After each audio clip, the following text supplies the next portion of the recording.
Hey, we got 4 pages of script and you're all busy people with places to go, so let's get through it. Welcome, you weary traveler, back in time to the top 10 best winter 2020 anime. Every season there is a new lineup of shows that get released, and it is my cross to bear to watch all the garbage so I can pick up a few decent gems out of the entire list.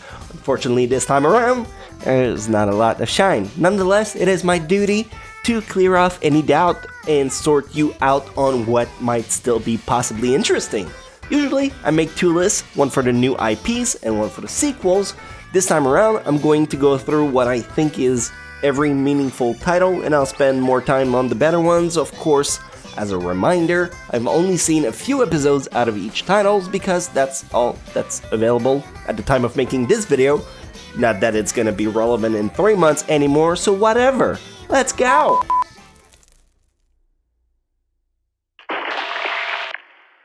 Starting at number 10 with Darwins Game. I've been talking about this one quite a bit in the past few weeks, so I'll be brief. I don't know, revert to the Battle Royale survival anime I made last week for more details. Guy joins a mobile game that pairs you against another player and it forces you to kill the other person in real life. Whoever wins gets some points that you can use to order some new weapons, high octane action, low thinking, kind of a guilty pleasure, but I like it quite a lot anyway. Also, naked girl at the end of episode 1/2, that's worth an endorsement by itself! Pick it up, only if you enjoy the survival type of anime, which I do, quite a lot.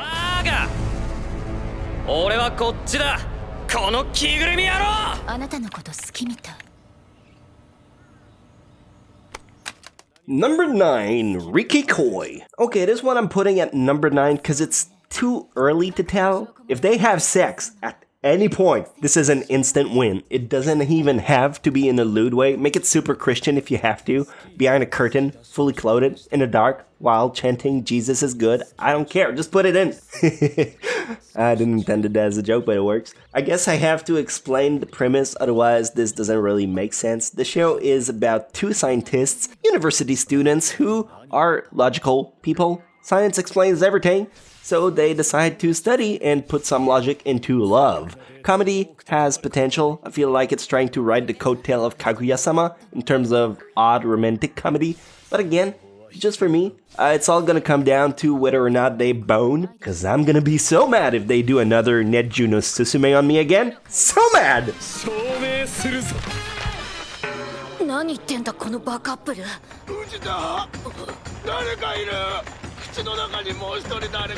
Number 8, Doro. Brand new title by MAPPA. Doro is a story that happens in a really crappy district. Think Detroit, but like magnified by 100. Some people are weird monster-like folks, but everyone tried to make the best out of this gangsta life. There's a weird contrast of comedy and almost slice of life to this other side of the coin of death and carnage. I'm putting it back at the short end of this list because no matter how good the story actually is, the CGI is really off-putting for me in this case. I don't usually mind 3D. If anything, I'm very lenient about it in cases like Beastars or Ajin, who really make it work, but this feels clunky and feels more like Berserk 2016. In this very rare case, I'd recommend people to stick to the manga instead.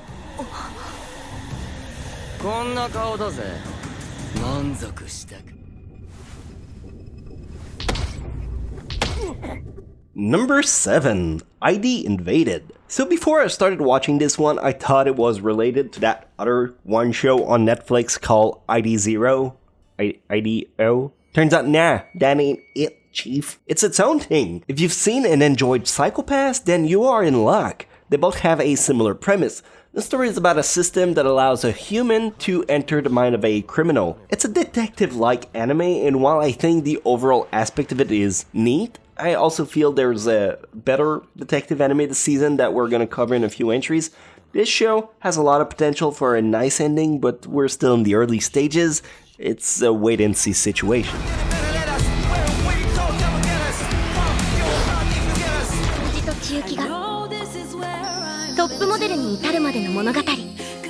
Number 6, Runway de Warate. I think I went in with the preconception that I was gonna hate this one. Runway model sounded like an absolute nightmare. Girlish anime. yet it surprised me. It gave a bit of insight into the world of modeling that I honestly truly never cared about. Fashion ain't really my thing outside of Trilby and a black coat. It's a fucking Trilby. The next uneducated asshole that calls my hat a fedora is gonna get daddy's belt. So let me step away from that landmine for a quick second to return to this anime. The story is about a young girl who wants to be part of the runway industry. Unfortunately, she's very short, and that's like a deal breaker or whatever for a model because people who wear clothes are apparently all 6 feet tall women. So she struggles with that. It's actually much richer than I first thought it was going to be.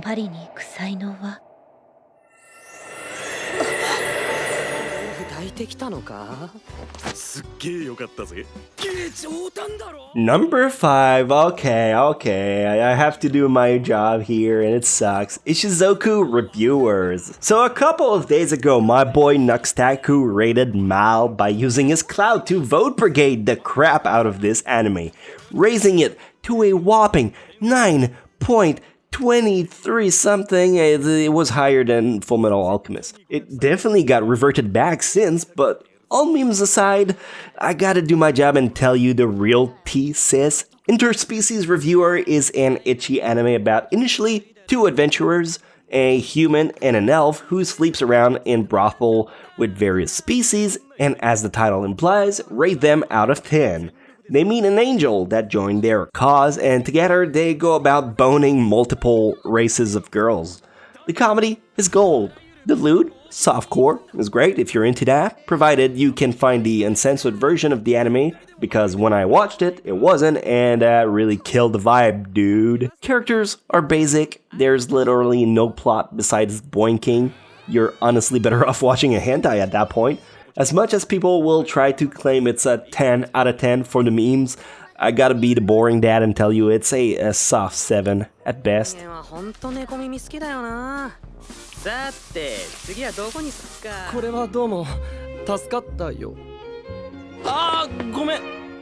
Number 4, Kyoko Sweetie.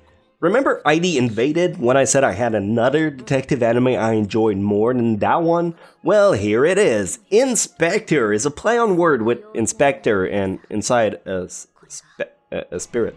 You have a girl who serves as a mediator or bridge of some sort between humans and yokai, which are monsters/demons. She teams up with the main character who's been recently dumped by his girlfriend to tackle a bunch of supernatural problem with the hopes that she can also snag him and get married along the line. It's a mix of comedy, romance, and supernatural mystery. It either works for you or not. In my case, it'll come down to how this anime ends, so I guess what I'm saying is, I hope they bone at some point. I guess Interspecies Reviewer had me corrupted this season. I just want everyone to have sex, and that's okay.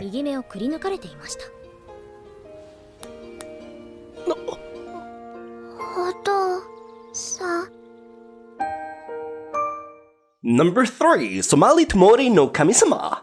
I like this one probably more than the average anime fan because I relate to it, in a way. The story is about a world where different creatures live together. One day, a golem meets a human little girl and they form a bond. It's very sweet, very wholesome. If you like daddy-daughter relationship kind of anime, this will be quite enjoyable. Several similar shows I could compare it to are like Sweetness and Lightning, Uchi Musume from last year, or Usagi Drop, or even Ascendance of a Bookworm. Ambience is very light and somewhat slow-paced, but in a way that it makes the entire atmosphere easy to soak in. If you're a dad and have a daughter, like me, this makes the bonding very relatable.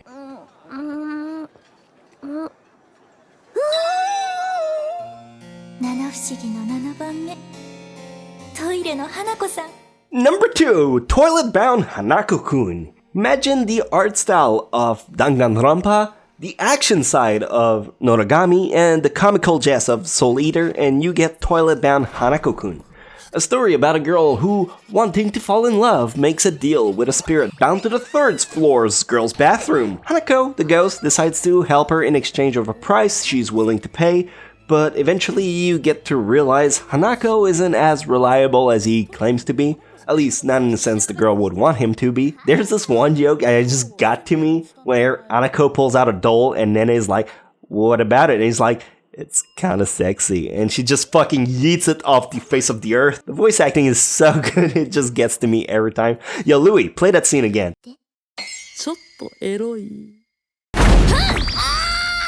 We interrupt this message to bring you the honorable mention or not so honorable ones. The Isekai Gauntlet obviously will get tossed in here as well. Don't worry, I'll be brief with these. The first one, Bofuri. I don't want to get hurt, so I'll max out my defense. The whole premise is in the title, isekai-ish anime about a girl who plays a shield tank in a VR MMO game. The anime didn't appeal to me on its first episode, but it's starting to turn up a bit, so I'll keep watching, begrudgingly. Number 2, Infinite Dendrogram. A discounted Log Horizon / Sword Art Online. If Bofuri doesn't work for you, don't even try this one. It's another VR MMO game anime about a guy who goes in a game, once again, pretty dull as you'd expect them to be at this point. Number 3, Pet. The worst version of ID Invaded. People go into other people's mind to control memories. It's like Black Mirror, the anime, except it's kinda bad and silly. Number 4, Kosuru Asteroid. I thought this one was gonna have some potential, but it's turning into a generic girls doing camping to capitalize on your camp's hype. This one is about sky watching. Astronomy is the word. It's cute and has beautiful art, but the characters don't hold a candle to your camp. It has a vibe of The Order is a Rabbit, kinda. Check it out if you enjoy moe exclusively. And the final one, honorable mention number 5, Murenase Seton Gakuen. Furry high school. That's how I'm putting it, and I dare anyone to change my mind. The jokes don't work for me, but it probably has something to do with my innate yiffing hate.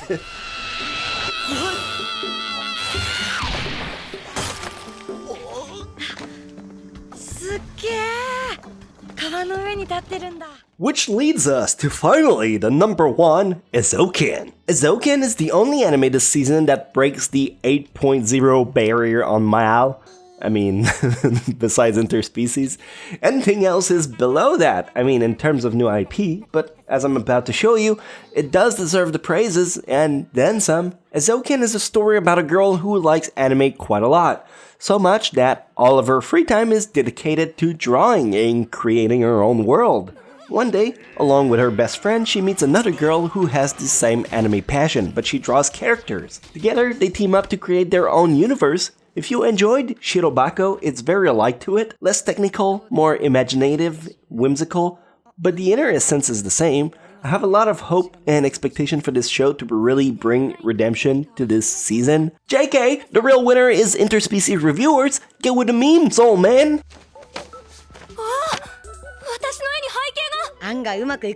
Alright, I can see you're getting a little bit tired and sleepy over there, so it's time to move on to the sequels. Don't worry, I will go through them very fast. You won't feel a thing. Number 7, Nekopara. Purely if you like the game. They made an OVA back in 2017, now it's a full-fledged series. Watching the anime would not be my recommendation into the franchise. Either get the visual novel yourself for some odd romantic furry-like comedy. It's cute and wholesome as opposed to the actual game that has an 18+ patch for just a bit of digging. I don't know, it's not really for me though.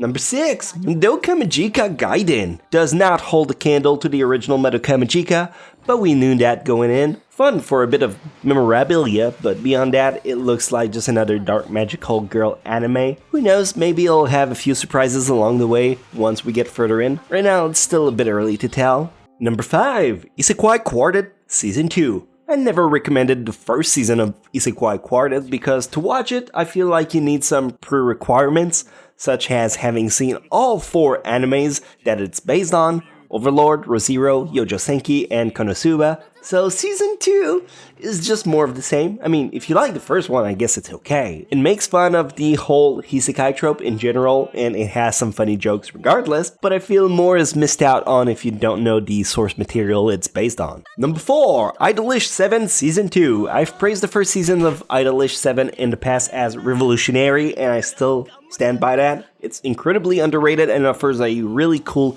insider look in the world of male idols. Season 2 seems to be equally as good, but it's also kind of a niche audience. People don't usually seek out those kind of anime, no matter how original it may be. So, your loss, I guess. I'll keep this one for me. Number 3, Bang Dream Season 3. More idols! So much more! There's a lot of shows about Idol this season, and I could pair them all under the same umbrella: Show by Rock, 22x7, Oshiga Budokan, ARP Backstage Pass, and so on. I'm singling Bang Dream out because it has a pretty big audience, songs are still catchy as heck, and the girls are still cute. I don't care much for idol shows myself, so a lot of these just got half my attention. A Certain Scientific Relgan T, one of the two more significantly important sequels this season. Relgan T is part of the Toaru franchise. A few months ago we got Index 3, which arguably wasn't all that good. But then we got an Accelerator Sides 3, so I'm just happy we're back with Railgun Side.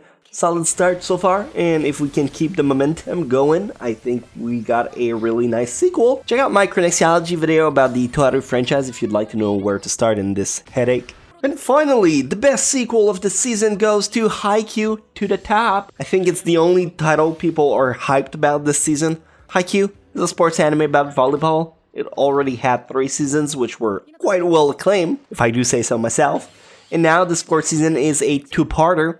To the top, we'll get the rest of the episodes during the summer lineup, rich character development, fun rivals. The show managed to remain fresh and provide every team member an equal share of spotlight throughout the entire show. That being said, it is also just another sports shonen season, so if you didn't care for it before, I doubt you're writing this into the bank to cash out this bad boy.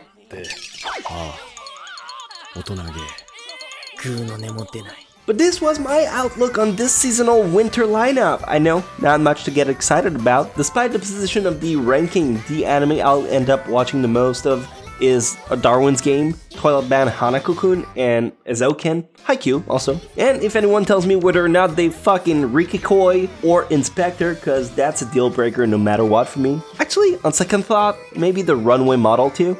Seems weird, and I want to see where it goes. Maybe I'll regret that. Who knows? Thanks for watching this video. Make sure to click the licky boom boom button and come back next week. You'll come back, right? I get lonely when you don't. I'll see you next time. Bye!